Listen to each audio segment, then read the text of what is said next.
Hey, we're here at Animal Wonders. I'm Jessie, and this is Lollipop the striped skunk. In our spare time, we enjoy exploring the forest, digging in the dirt, and curling into soft blankets. We also enjoy answering questions. Today, we're going to answer some of your questions that you asked. Well, I'm going to answer them. Lollipop is just going to skunk.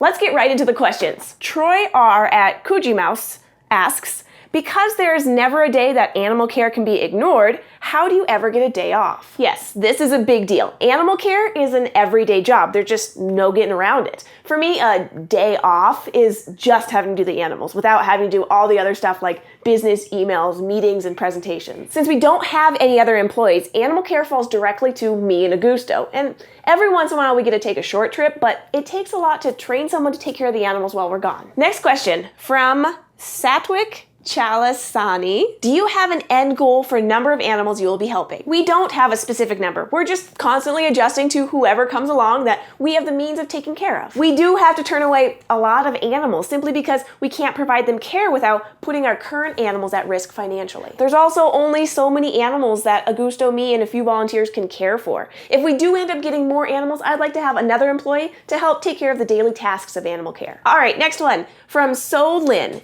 Is there a type of animal you'd like to care for one day that you haven't worked with yet? There are so many amazing animals that I haven't worked with yet. I have worked with some amazing animals that we don't have at Animal Wonders, like a serval, a ringtail cat, or a raccoon. Now, if one of those guys needed help, I would love to do that for them. When I went into zoo school, I thought I wanted to be an elephant keeper. There's no way that we can provide for an elephant, but I think it would be amazing to be able to care for them. I'm also kind of in love with hornbills and arasaris because they're just so interesting. But we don't get to really choose what animals we have. We just get to take care of whoever comes along, if we can. All right, next question. Ruby Mimosa asks, what concrete actions can I take to help keep exotic, endangered, and inappropriate animals out of the pet trade? Good question. The easiest way is to not purchase an animal who would be or whose species would be harmed by being kept as a pet. Another good way is to educate about the animals. You can share our YouTube channel or share information with others.